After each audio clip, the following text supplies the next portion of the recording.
Welcome to கலட்டா info Tamil. இந்த உலகத்திலேயே வேகமாக வேலை செய்யக்கூடிய ஃபாஸ்டஸ்ட் ஒர்க்கர்ஸை பற்றி தான் இந்த வீடியோவில் பார்க்க போகிறீங்க. இந்த வீடியோ செம்ம இன்ட்ரெஸ்டிங்காக இருக்கும், அதில் ஸ்கிப் பண்ணாமல் முழுசாக பாருங்கள். இன்றைக்கான வீடியோட கொஷின் அப்படின்னா, நீங்கள் செய்கிற ரொம்பவும் ஃபாஸ்ட்டான ஒர்க் என்ன அப்படின்னு மறக்காமல் கமெண்ட்டில் சொல்லுங்கள். வீடியோக்குள்ளே போகிறதுக்கு முன்னாடி இந்த வீடியோ லைக் பண்ணி என்னோட சேனலை சப்ஸ்கிரைப் பண்ணிங்க அப்படின்னா எனக்கு அடுத்தடுத்த வீடியோ பண்ணுறதுக்கான என்கரேஜ்மெண்ட்டாக இருக்கும்.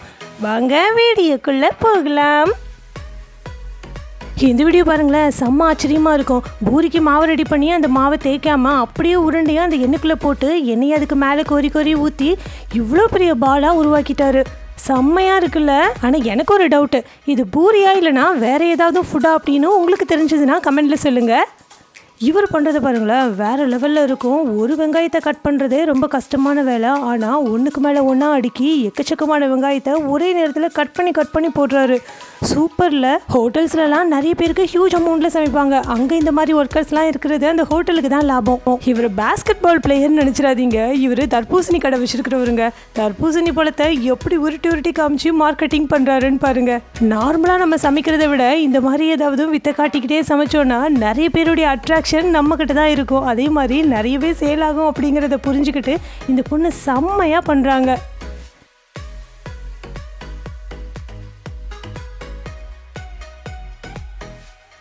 இவர் என்ன பண்ணுறாரு தெரியுமா, நம்மளாம் 5 ரூபா 10 ரூபா பேக்கெட்டில் அப்பளப்பொரி வாங்கி சாப்பிடுவோம் இல்லையா, அதை தான் பொரிச்சு எடுக்கிறாரு. ஆனால் பொரிச்சு எடுக்கிற எண்ணெயை பாருங்களேன். இதுக்கு காரணம் பொரிச்ச எண்ணெயிலேயே திரும்ப பொரிக்கிறது தாங்க. இந்த மாதிரி சின்ன கடைகள்லாம் வச்சிருக்கிறவங்க பெரிய 5 ஸ்டார் ஹோட்டலில் ஒரு டைம் யூஸ் பண்ண எண்ணெயை திரும்ப யூஸ் பண்ண மாட்டாங்க. அவங்கக்கிட்ட இருந்து ஒரு டைம் யூஸ் பண்ண எண்ணெயை வாங்கிட்டு வந்து இந்த மாதிரி பொரிச்சு எடுப்பாங்க. கொஞ்சம் கூட சுத்தமே இல்லாத ஒரு ஃபுட்டு தாங்க. இதை இனிமேல் பார்க்குறவங்க வாங்கி சாப்பிடாதீங்க. இவங்க என்ன பண்ணிட்டு இருக்காங்கன்னா, மொச்சி அப்படிங்கிற ஒரு ஸ்வீட்டை ரெடி பண்ணிட்டு இருக்கிறாங்க. சைனாவில் இது ரொம்ப ஃபேமஸான ஸ்வீட்டுங்க. ரொம்ப சாஃப்டாக இருக்கும். அதுக்கு காரணம் இந்த மாதிரி இவங்க அடிக்கிறதுனால தான். இது இப்போவுமே ட்ரெடிஷ்னலாக அந்த சைனாவில் சாப்பிட்றதுக்கான காரணம் என்னென்னா, இந்த மாதிரி ட்ரெடிஷ்னல் முறையில் இவங்க தயாரிக்கிறதுனால தான். இந்த வீடியோவில் நீங்கள் பார்த்துட்ருக்கிறது ப்ளூபெரிஸ் தாங்க. செடியில் ஒன்று பறிக்கிறதுக்கு ரொம்ப லேட் ஆகும். அதனால் இந்த மாதிரி பறித்து போடுறதுக்குனே சொல்லிட்டு ஒரு கேஜெட்டை யூஸ் பண்ணுறாங்க. ஒரு டயர் எவ்வளோ பெருசாக இருக்கும் தெரியுமா? அதுவும் லாரி டயர்லாம் எடுத்துக்கிட்டிங்கன்னா ரொம்ப ஹெவி வெயிட்டாக இருக்குங்க. அதையும் இவர் பாருங்களேன், வேறு லெவலில் தூக்கி போட்டுட்ருக்கிறாரு. இப்போலாம் மிஷினே அடிக்கிற மாதிரி ஸ்டாம்ப் வந்துருச்சு. ஆனால் இந்த ஸ்டாம்ப் பார்த்தீங்கன்னா அந்த காலத்தில் உள்ளதுங்க. நம்ம கையால் தான் இந்த மாதிரி ஸ்டாம்பை எடுத்து அடிக்கிற மாதிரி இருக்கும். ஆனால் இவர் மிஷினை விட வேகமாக வேலை பார்க்குறாரு பாருங்க. வெஜிடபிள் ஃப்ரூட்ஸ் எல்லாம் கட் பண்ணுறதுக்கு ஒரு தனி டேலண்ட் வேணும். இவங்களை பாருங்களேன், ரொம்பவே ஸ்லைஸாக சூப்பராக கட் பண்ணிட்டு இருக்கிறாங்க.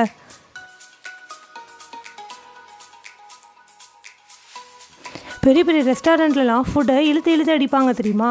அந்த மாதிரி இவர் இவ்வளோ பெரிய பாட்டில் இருக்கிற இந்த ஃபுட்டை இழுத்து அடிக்கிறாருங்க. வேறு லெவலில்.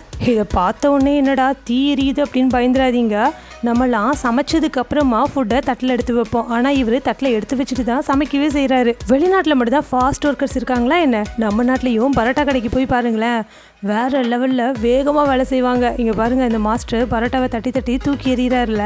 இந்த மாதிரி வேகமாக வேலை செய்கிறவங்கள பரோட்டா கடையில் பார்த்துருக்கீங்களா? கமெண்ட்டில் சொல்லுங்கள். நார்த் இந்தியாவிலலாம் மெயினான உணவு அப்படின்னா இந்த சப்பாத்தி தாங்க. சப்பாத்தியை சின்னதாக உருட்டிட்டு இருக்கிறதுக்கு ரொம்ப டைம் ஆகும். அப்படிங்கிறதுனால இவங்க இவ்வளோ பெரிய சப்பாத்தியை உருட்டி கல்லில் போட்டு எடுத்துருவாங்க. அதை போட்டு எடுக்கிற கல்லை பாருங்களேன், உருண்டையா சிலிண்டர் மாதிரி ஷேப்பில் இருக்குல்ல. இந்த பையன் என்ன செய்யறான்னு தெரியுதா? பீஸா செய்யறதுக்கு டோ தான் ரெடி பண்ணுறான். சைனாவில் இருக்கிற பிஸியான ஸ்ட்ரீட் ஃபுட் சைடு போனீங்கன்னா இந்த பொண்ணு பண்ணுற இந்த நூடுல்ஸை பார்க்கலாம். இந்த பொண்ணோட டான்ஸுக்காகவே நிறைய பேர் இந்த கடைக்கு வந்து ஸ்ட்ரீட் ஃபுட் சாப்பிட்டு போவாங்களாம். நம்ம சைனாவில் இருக்கிற இந்த ஹோட்டலுக்கு போனோன்னா ஃபுட்டுக்காக வெயிட் பண்ணவே வேண்டாம். நம்ம ஆர்டர் பண்ண உடனே வெயிட்டர்ஸ் எல்லாருமே இந்த மாதிரி காலில் ஸ்கேட் போர்ட் கட்டிக்கிட்டு வேகமாக கொண்டு வந்துடுவாங்களாம். இவருமே ஒரு ஸ்ட்ரீட் ஃபுட் ஷாப் வச்சுருக்கிறவர் தான். இவர் ஒரு ஜூஸ் தாங்க ரெடி பண்ணுறாரு. ஆக்சுவலாக இது ஜூஸ் வித் சோடான்னு நினைக்கிறேங்க. இதை இவர் ரெடி பண்ணுற ஸ்டைலே வேறு லெவலில் இருக்கும்.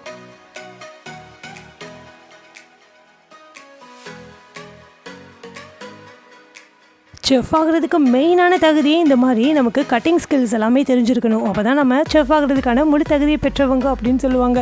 அதே மாதிரி இந்த செஃப் பண்ணதை பாருங்களேன், அப்படியே நூடுல்ஸ் மாதிரி கட் பண்ணிட்டார்ல டஃப்பை. ஜப்பானில் இருக்கிற இந்த ஸ்ட்ரீட் ஃபுட்டில் இந்த மாதிரி கபாப் ரெடி பண்ணுறாங்க. இவர் அதை டான்ஸ் ஆடிக்கிட்டே வேறு லெவலில் பண்ணுறாரு. இதனாலேயே நிறைய ஆடியன்ஸ் இந்த கடைக்கு வந்துட்டு இந்த கபாப்பை வாங்கி சாப்பிடுவாங்களாம். செஃப் ஆகிறதுக்கான முதல் தகுதியே கட்டிங் ஸ்கில்லுன்னு தான் சொன்னேன். ஆனால் இவர் கண்ணை கட்டிக்கிட்டு பலூனை ஊதிட்டு அது மேலே காணை வச்சு கட் பண்ணுறாரு. இதில் என்ன ஆச்சரியம் அப்படின்னா, அப்படி கட் பண்ணும்போது இந்த பலூன் உடையவே இல்லை. செம்ம டேலண்ட்ல இவருக்கு.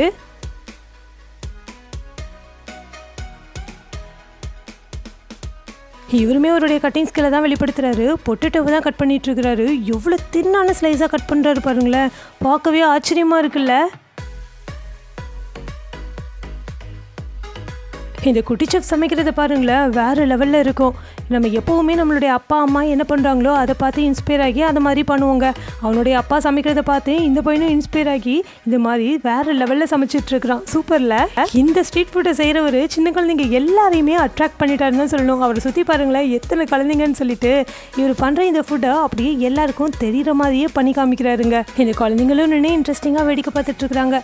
கடைசியில் எல்லாமே பண்ணி முடிச்சுட்டு எல்லாருக்கும் ஒரு கப்பில் வச்சு ஸ்பூன் போட்டு கொடுக்குறாரு. சமையல்ல கியூக்கம்பருடைய ஸ்கின்னை கட் பண்ணுற இவருடைய டேலண்ட்டை பாருங்களேன், சமையல்ல.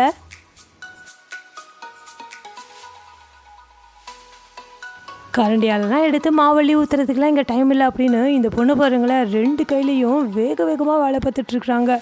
செம்ம டேலண்ட்ல இவங்களுக்கு. இவரோட கட்டிங் ஸ்கில்லை பாருங்களேன், இதுவுமே வேறு லெவலில் தான் இருக்கும். இதுவுமே சைனாவில் இருக்கிற ஒரு ஸ்ட்ரீட் ஃபுட் ஷாப் தாங்க. இந்த மாதிரி வாட்டர் மெலனை ஸ்லைசஸாக கட் பண்ணி பேக் பண்ணி கொடுப்பாங்க. ஆக்சுவலாக இவர் கையில் வச்சுருக்கிறது முட்டை தாங்க. இது முட்டையா இல்லைனா பிங்பாங் பால் கேம் விளையாடுறாரானே நமக்கு தெரில. அந்தளவுக்கு இவர் மாற்றி மாற்றி போட்டு தூக்கி எறியும் போது முட்டை உடஞ்சிருமோன்னு ஒரு பக்கம் நமக்கு பக்கு பக்குன்னு இருக்கும். ஆனால் செம்மையாக அந்த முட்டையை ஹேண்டில் பண்ணி அவர் ஹாட்லாம் விடுறாரு பாருங்களேன். இந்த வீடியோவில் நீங்கள் பார்த்துட்ருக்கிறது பேன் கேக் ரெஸ்டாரண்ட் தாங்க. பேன் கேக்கை சும்மா நார்மலாக ஒரு தோசை மாதிரி ஊற்றி கொடுக்குறத விட இவங்க இந்த மாதிரி கலராக சூப்பராக நமக்கு டிசைன்ஸ்லாம் போட்டு கொடுக்கும்போது பார்க்குறதுக்கும் சூப்பராக இருக்கும். சின்ன குழந்தைங்க இதை விரும்பியும் சாப்பிடுவாங்க. வேறு லெவலில் பண்ணுறாருல. பெரிய பெரிய பப்பு ஹோட்டலுக்கெலாம் போகணுன்னா நம்மளை என்டர்டெயின் பண்ணுறதுக்கே இந்த மாதிரி நிறைய பேர் இருப்பாங்க. இவர் பண்ணுறது பாருங்களேன். இந்த மாதிரிலாம் பண்ணுறதுக்கு மெயினான ரீசனே அங்கே வர சின்ன குழந்தைங்கள என்கேஜாக வச்சுக்கிறதுக்காக தான். இவர் என்ன பண்ணுறாருன்னு தெரியுதா? நல்லா பாருங்களேன். டோவை உருண்டையாக உருட்டி எண்ணெய்க்குள்ளே போடுறதுக்கு பதிலாக அது ரொம்ப டைம் எடுக்கும் அப்படின்னு சொல்லிட்டு அந்த டோவை எடுத்து ஸ்பூனால் கட் பண்ணி போடுறாரு. அதுவும் பால் ஷேப்பில் ரொம்பவே அழகாக போயிட்டு அந்த எண்ணெய் சட்டிக்குள்ளே விழுது பாருங்கள். செம்மையாக இருக்குல்ல. இந்த வீடியோவில் நீங்கள் பார்த்துட்டு இருக்கிறது பணியாரம்னு நினச்சிடாதீங்க. இது ஒரு பேன் கேக் தாங்க. ரவுண்ட் ஷேப்பில் இருக்கக்கூடிய பேன் கேக்கு. இதுக்குன்னே ஒரு மிஷின் இருக்குது. இதில் தான் இந்த மாதிரி பேன் கேக்கை செய்ய முடியுமா? சூப்பராக இருக்குல்ல. அதுவும் ரவுண்டாக அழகாக வந்துருச்சு பாருங்கள். இதுலேயுமே இந்த செஃபோடைய கட்டிங் ஸ்கில்லை தான் பார்க்க போகிறீங்க. பலூனுக்கு மேலே வச்சு இந்த காய்கறியை கட் பண்ண போகிறாரு. அதுதான் ஏற்கனவே பார்த்துட்டோமே அப்படின்னு பார்த்தீங்கன்னா அந்த பலூனுக்கு கீழே பாருங்களேன் எவ்வளோ ஆணின்னு. அந்த ஆணிலையும் இந்த பலூன் உடையக்கூடாது. மேலே கட் பண்ணும்போது அந்த கத்திப்பட்டும் இந்த பலூன் உடையக்கூடாது. அதுதான் விஷயமே. இவர் என்ன பண்ணுறாருன்னா பெரிய மீட் துண்டை கட் பண்ணிகிட்ருக்கிறார். இந்த மாதிரி பெரிய பெரிய பீசஸில் இருக்கக்கூடிய மீட் துண்டுகளை கட் பண்ணும்போது பார்க்குறதுக்கே சாட்டிஸ்ஃபைங்காக இருக்கும்ல. இந்த வீடியோவில் நீங்கள் பார்த்துட்ருக்கிறது ஃபிஷ் ஃப்ரை தாங்க. ஒரே நேரத்தில் எக்கச்சக்கமான ஃபிஷ் ஃப்ரைஸ் பண்ணுறாங்க. அதுவும் அதுக்குன்னே தனித்தனியான இருக்கக்கூடிய பாட்டை வச்சு தான் ரெடி பண்ணுறாங்க. இவரோட கட்டிங் ஸ்கில்லை பாருங்களேன். ஒரு சின்ன பீஸை தான் எடுத்து அதுவும் வேகமாக கட் பண்ணி எவ்வளோ சின்ன சின்ன ஸ்லைஸஸாக கட் பண்ணிட்டார்ல. செம்ம டேலண்டில். இந்த வீடியோ பார்த்தோன்னே நீங்கள் எதுவும் பரோட்டா கடையா அப்படின்னு நினச்சிடாதீங்க. இது ஒரு பேன் கேக் ஷாப் தாங்க. தாய்லாண்டில் இருக்கக்கூடிய இந்த பேன் கேக் ஷாப்பில் ஒர்க் பண்ணுற எல்லாமே லேடிஸ் தாங்க. இந்த லேடிஸ்லாம் எவ்வளோ வேகமாக வேலை பார்க்குறாங்க பாருங்கள். பைனாப்பிளில் வெளிப்புற தோல் எவ்வளோ ஹார்டாக இருக்கும். அதையும் இவர் எவ்வளோ அசால்ட்டாக ரொம்பவே ஈஸியாக ஃபாஸ்ட்டாக கட் பண்ணுறாருல. இவரை கட்டிங் மாஸ்டர்னு சொல்கிறத விட நிஞ்சா மாஸ்டர்னு சொல்லலாங்க. லைம் எடுத்து எவ்வளோ வேகமாக கட் பண்ணுறாரு பாருங்கள். இந்த ஃபாஸ்ட்டாக இருக்கிற பாருங்களேன். அட் அ டைமில் 3-4 பீஸாவை வச்சுக்கிட்டு இந்த மாதிரி கட் பண்ணிகிட்ருக்கிறாரு. செம்மல்ல. ஷூ தயாரிக்கிற ஃபேக்ட்ரிஸ்லாம் பார்த்துருக்கீங்களா? ஷூ ஸ்லிப்பர்ஸ் எல்லாமே இந்த மாதிரி எக்ஸ்ட்ராவாக நீண்டுட்ருக்கிற இந்த பீசஸை இந்த மாதிரி தான் மிஷின் வச்சு மேனுவலாக தான் கட் பண்ணி எடுப்பாங்க. ஜேசிபியை ரொம்ப வேகமாக இயக்கக்கூடிய பல வருஷம் எக்ஸ்பீரியன்ஸ் ஆனவங்களால் மட்டும்தான் இந்த மாதிரி ஒரு விஷயத்த பண்ண முடியும். பாட்டிலுக்கு மேலே கேப்பை கலட்டி வச்சுட்டு அது எவ்வளோ அழகாக கரெக்டாக அந்த கேப்பை மட்டும் தட்டி விடுறாரு பாருங்கள். இந்த வீடியோவில் நீங்கள் பார்த்துட்ருக்கிற எல்லாருமே ஸ்வீப்பர்ஸ் தாங்க. ஃபஸ்ட்டு கொட்டி கிடக்கிற அந்த அழுக்கு தண்ணியை 2 பேர் வந்து க்ளீன் பண்ணுவாங்க. அவங்களுக்கு பின்னாடியே இன்னும் 2 பேர், அவங்களுக்கு பின்னாடியே இன்னும் 2 பேர் அப்படின்னு சொல்லிட்டு அந்த இடத்தையே டக்குன்னு ஃப்ராக்ஷன் ஆஃப் செகண்டில் க்ளீன் பண்ணிட்டாங்கல்ல. இந்த வீடியோவில் நீங்கள் பார்த்துட்டு இருக்கிறது சிசர்ஸ் கிடையாது, ஹாட் லேசர்ஸ். இதை வச்சு துணியை ரொம்பவே ஈஸியாக கரெக்டாக கட் பண்ண முடியும். ஆனால் நம்ம கையை தான் ரொம்ப சேஃப்டியாக வச்சுக்கணும். கொஞ்சம் மிஸ் ஆனாலும் நம்மளுடைய கையை துண்டு துண்டாயிருங்க. இந்த வீடியோவில் நீங்கள் பார்த்துட்டு இருக்கிறது காளான் வளர்க்குற ட்ரேஸ் தான். அதை இந்த மாதிரி க்ளீன் பண்ணிக்கிட்டு இருக்கிறாங்க. இப்போ உங்கள் எல்லாருக்கும் பிடிச்ச செக்ஷன் வந்தாச்சு. அதாங்க உங்கள் கமெண்ட்ஸ்க்கெலாம் ரிப்ளை பண்ண போகிறோம். ஸ்வேதா என்ன சொல்லியிருக்காங்கன்னா, என்னால் லைவ் chat வர முடியல, ஏன்னா எனக்கு எழுதுறதுக்கு ஹோம்ஒர்க் நிறைய கொடுத்துருக்குறாங்க அப்படின்னு சொல்லியிருக்கிறாங்க. உங்களுக்கும் உங்கள் ஸ்கூலில் இந்த மாதிரி நிறைய ஹோம்ஒர்க்ஸ் கொடுக்குறாங்களா அப்படின்னு மறக்காமல் கமெண்ட்டில் சொல்லுங்கள். இதே மாதிரி உங்களுடைய கமெண்ட்டும் என்னோட வீடியோ நம்பர்னு நினச்சிங்கன்னா ஒவ்வொரு வீடியோலையும் நான் கேட்குற கேள்விக்கு நீங்கள் மறக்காமல் கமெண்ட்டில் போய்ட்டு பதில் சொல்லணும். எந்த பதில் எனக்கு ரொம்ப பிடிச்சிருக்குதோ அந்த பதில் எடுத்து நான் என்னோட வீடியோவில் சொல்லுவேன். இந்த வீடியோ ரொம்ப பிடிச்சிருந்தது அப்படின்னா இந்த வீடியோ லைக் பண்ணி உங்கள் ஃப்ரெண்ட்ஸ் அண்ட் ஃபேமிலிக்கும் ஷேர் பண்ணுங்கள். Thank you friends.